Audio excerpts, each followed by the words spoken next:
Welcome to part 9 of my Western Roman Empire campaign. Having just recovered from the last crisis, the Western Roman Empire is about to embark on the next great war against the East. The West is also able to win this one with heavy losses. But now that the war is over, the empire is once again merged in chaos, and some vassals are preventing their independence.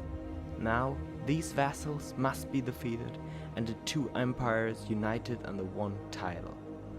And so welcome to Crusader Kings 3, The Fallen Eagle. Caught in 3 wars, the situation was serious, but since I had been careful to not make my most powerful vassals even more powerful in the course of my campaign, I still had the larger army. Still, I did not have the strength to fight all wars at the same time, and so I had to come up with a plan of how to proceed and what to do in the worst case. My armies are in Italy. It's not that problematic if I lose this war, cause they are much stronger.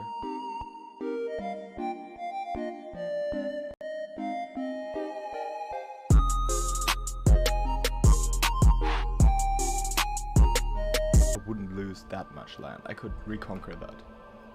Same case here. It's a lot, but I could also reconquer that. That's not that big a deal. The more problematic thing is this war, because I would lose such large parts of my empire. My plan was as follows. With the help of the Sassanid Empire, I wanted to defeat my vassals. However, I wanted to proceed cautiously, and so it was clear to me that I probably could not end the war quickly enough to beat back the Germans as well. But I had to at least try it. And so the attack on my vassals began. At first, everything remained calm, and the first cities fell under my control.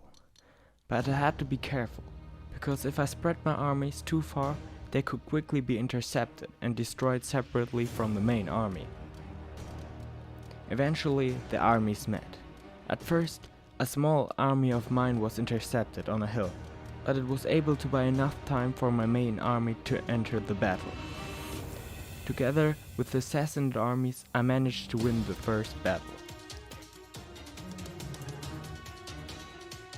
The second battle was also successful, and I was able to kill the enemy king. Thus, his faction had to withdraw from the war, and I only had 2 large vassals left to defeat. So far, everything has gone well. I've managed to intercept the enemy army on their flight. They won't make it. Yeah, they won't make it. There were 2 battles, both of which I was able to decide in my favor. And now that the main force of the enemy army was destroyed, I could take care of conquering the enemy territory.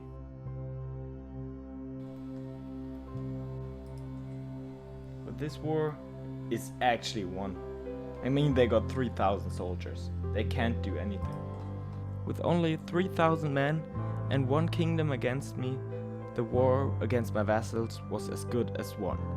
But at the same time, I was about to lose one of the wars against the Germans. The defeat against the Germans was very annoying, but I could not have prevented it without avoiding greater evil. Fortunately, they had only conquered a small piece of land, so nothing that I could not reconquer later. The war against my vassals was also about to end, for it was only a matter of time before I could force them to surrender. And so I had finally managed to win my civil war. I think I won't make it until then. I'll try, but I guess it's too late. But I also lost the second war against the Germanic tribes. Anyway, now that all the wars in the empire were over, peace finally regained after 11 years. I was now busy restoring the empire to its original strength. And I also had to watch out because diplomatic policies had weakened due to the bad opinion about me. But otherwise, everything was fine. And my vassals liked me. Later, there was a small peasant uprising. But after all these wars, trust me, they are no longer a problem. And I also met old friends. What are the Visigoths doing up here? For real? How did they get there? But they could... Oh.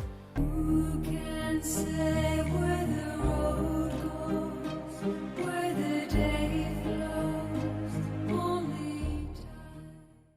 My next step was to found the Roman Empire and thus unite the West and the East, finally under one ruler. Oh my god, no way. At least that was my intention. But unfortunately, I lacked the title, and so I had to prepare for a war in order to free Gaul from the barbarians and be able to create the title of the Roman Empire. I also created my first legion, which I can now send into battle like the Praetorian Guard. On top of that, Diodorus had finally come of age, which would make a lot of things easier.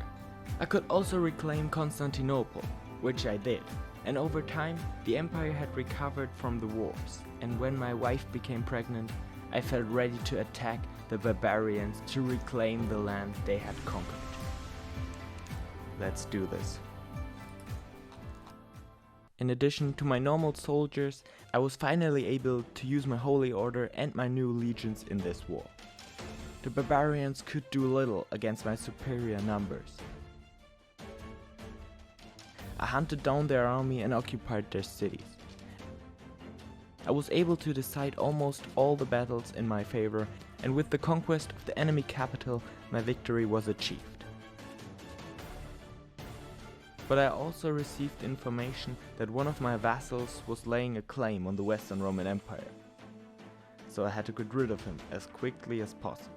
And at the same time, I wanted to take revenge on the other Germanic tribes and reconquer parts of my empire here as well. This war also went very well for me and I was on my way to winning it. I also had my first son. Octavius. That's my son. At last, I felt that the empire had regained some of its old strength. But it was not to stay that way.